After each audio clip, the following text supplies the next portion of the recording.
Bersama program Jalan 66. Program Jalan 66 hadir untuk Anda saat ini. Program tentang pembahasan Alkitab yang menyediakan pendekatan renungan firman Tuhan yang mudah dimengerti. Dikemas dengan pelajaran kurikulum untuk memelihara orang percaya. Untuk membantu pertumbuhan rohani Anda. Dari KTWR Agana Guam, selamat mengikuti. Jika kita pergi ke suatu tempat dan seseorang memberikan kita sepotong roti, camilan dan makanan yang lain, dan setelah itu mereka baru memberitahu bahwa makanan tersebut telah dipersembahkan kepada ilah-ilah. Sekarang gimana? Saya sudah terlanjur menelannya. Jadi apa yang harus saya lakukan sekarang? Saudara pendengar, bersama dengan saya, Oti Priambodo, dalam program Jalan 66. Senang sekali karena bisa mempersembahkan program yang memberikan pengetahuan Alkitabiah dan menunjukkan kepada kita jalan keselamatan. Hari ini kita sampai kepada pasal yang ke-10 dari kitab 1 Korintus.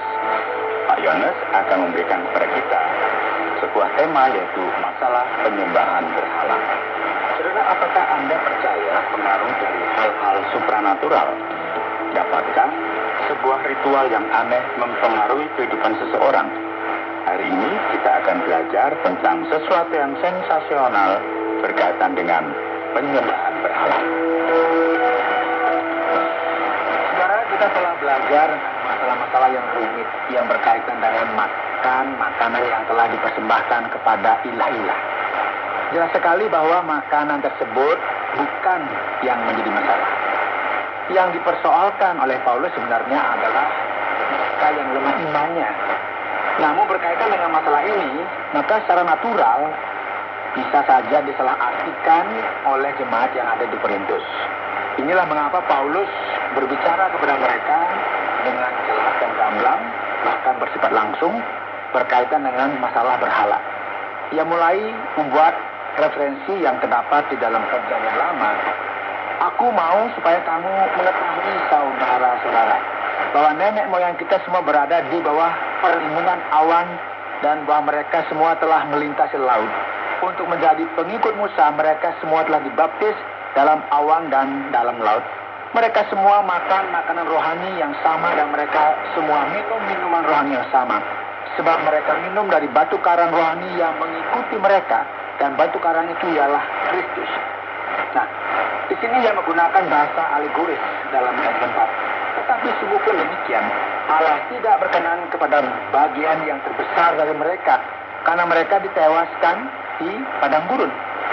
Tidak bisa kita ragukan lagi bahwa Paulus sedang berbicara mengenai dosa penyembahan berhala yang terjadi di dalam Perjanjian Lama, dan mereka mendapatkan hukuman dari Allah secara langsung. Dan mengapa hal ini perlu disebutkan di sini? Demikian dikatakan firman Tuhan telah terjadi sebagai contoh bagi kita untuk memperingatkan kita supaya jangan kita menginginkan hal-hal yang jahat seperti yang telah mereka perbuat. Gagasan utama dalam bagian ini menjadi jelas ketika dikatakan dan supaya jangan kita menjadi penyembah berhala sama seperti beberapa dari mereka. Dan kemudian kita bisa melihat sebuah referensi dari kitab Keluaran pasal 32 ayat 7. Nah, silakan dibuka sendiri ya. Yang menceritakan tentang sebuah episode anak lembu emas. Ketika segenap umat berpuasa dan menyembah patung anak lembu tersebut. Maka duduklah bangsa itu untuk makan dan minum. Kemudian bangunlah mereka dan bersukaria. Perhatikan ayat yang ke-8. Janganlah kita melakukan percabulan seperti yang dilakukan oleh beberapa orang dari mereka. Sehingga pada satu hari telah tewas 23.000 orang. Dan janganlah kita mencobai Tuhan seperti yang dilakukan oleh beberapa orang dari mereka. Sehingga mereka mati di pagut ular. Dan janganlah bersungut-sungut seperti yang dilakukan oleh beberapa dari mereka. Sehingga mereka dibinasakan oleh malaikat maut. Penyembahan berhala merupakan dosa yang paling parah. Salah mengerti tentang tindakan-tindakan saya dan tidak memiliki kemungkinan pengaruh jahat yang bisa dibawa kepada saya. Karena Kristus, saya bebas. Dan kuasa Kristus yang ada di dalam kuil lebih besar kuasanya daripada pengaruh buruk yang mungkin bisa saya terima. Ayat 18 dan pasal 10 dari kitab 1 Korintus ini mengatakan hal ini dengan tepat, Pak Yohanes. Saat ini saya berpikir, Pak Yohanes, bagaimana jika saya makan sesuatu dan kemudian saya tahu bahwa hal tersebut telah dikutuk atau lain sebagainya? Akankah hal tersebut menimpa saya? Mungkin perut saya akan sakit luar biasa, Pak Yohanes. Ya Pak Oti, sepintas mungkin orang berpikir, bisakah kutuk ini mengganggu saya? Bagaimana saya menghadapi keadaan seperti ini? Yang pertama ya, kita tidak perlu takut atau khawatir, karena jika kita pergi ke suatu tempat dan seseorang memberikan kita sepotong roti, camilan, dan makanan yang lain, dan setelah itu mereka baru memberitahu bahwa makanan tersebut telah dipersembahkan kepada ilah-ilah, sekarang gimana? Saya sudah terlanjur makannya. Jadi apa yang harus saya lakukan? Tidak perlu melakukan apa-apa. Dibuang begitu kan tidak mungkin ya. Karena ini tidak akan menjadi masalah kepada kita jika kita telah memiliki komitmen kepada Allah. Dan jika kita teguh di dalam Dia, hal-hal semacam itu tidak bisa mempengaruhi kita. Dan di sini Paulus berbicara mengenai makanan yang langsung berasal dari kuil dan persembahan orang-orang yang belum mengenal Allah.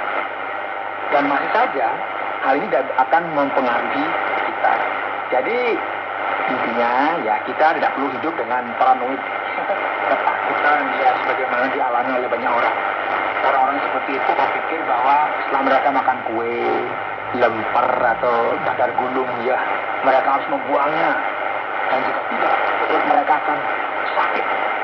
Dan bagaimana jika saya telah makan sesuatu pada minggu lalu dan saya baru tahu sekarang, apa yang akan terjadi? Jika hal tersebut terjadi, maka ini merupakan sesuatu yang psikologis, psikis. Mungkin kita halu begitu. Karena menurut Rasul Paulus, rasa takut ini tidak masuk akal. Kita bisa lebih tenang sedikit, karena di dalam Kristus kita bebas ya. Kita memiliki kuasa dari Roh Kudus Allah. Dalam Kristus kita bebas, itu karena kita memiliki kuasa Roh Kudus Allah yang senantiasa bekerja dalam kehidupan kita, supaya kita bisa hidup tanpa rasa takut. Baiklah, Pak Yohanes. Setelah kita banyak berbicara mengenai makanan, sekarang saya jadi lapar. Namun, bagi para pendengar yang saat ini sedang mendengarkan program ini, jangan kemana-mana dulu, dan kita akan sampai kepada bagian akhir atau kesimpulan 1 Korintus pasal yang ke-10. Saudara, hari ini dalam program Jalan 66, kita telah mempelajari kitab Korintus yang pertama pada pasal 10, dan kita berbicara mengenai masalah yang berkaitan dengan penyembahan berhala yang dilakukan oleh jemaat di Korintus. Dan sebagaimana kita semua telah dengar, Rasul Paulus berbicara dengan akal budi dan hikmat yang begitu luar biasa, yang berkata bahwa kita tidak perlu takut akan pengaruh roh jahat atau yang ada di dalam sesuatu begitu. Semua ini tidak memiliki kuasa apapun kepada mereka yang hidup, mengenal dan mengasihi Allah. Namun hal ini tidak menyingkirkan tanggung jawab kita untuk menempatkan Dia, yaitu Tuhan, sebagai prioritas utama, dengan tidak mengizinkan sesuatu lain mengambil tempat di dalam kehidupan kita. Kita harus belajar untuk menghindari ritual dari segala sesuatu yang dapat digolongkan sebagai penyembahan berhala. Penyembahan kepada ilah-ilah selain daripada Tuhan sendiri. Karena semua ini, nasihat Allah dan pimpinannya sangat jelas. Berlarilah dari penyembahan pada ilah-ilah tersebut, atau keadaan kita akan menjadi buruk. Dan mungkin kita akan mendapati diri kita ada dalam masalah. Saudara pendengar, karena waktu yang tidak memungkinkan, kita akhiri program Jalan 66 kali ini. Kami menantikan Anda untuk tetap mengikuti pelajaran berikut dalam lanjutan pembelajaran Alkitab yang memberikan pelajaran menyeluruh tentang firman Tuhan. Jika Anda memiliki pertanyaan atau berespon terhadap topik berhubungan dengan program ini, silakan menyampaikan melalui WhatsApp ke nomor 081 333 777 386. Terima kasih atas perhatian Anda.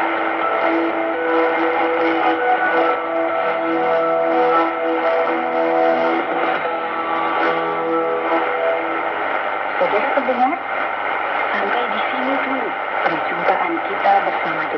program Jalan 66. Jangan sampai ketinggalan. Tetap menantikan kehadiran program Jalan 66, program mengenai pembahasan Alkitab yang menyediakan pendekatan renungan firman Tuhan yang mudah dimengerti dan dipahami di minggu yang akan datang. Dari KTWR, Agamaku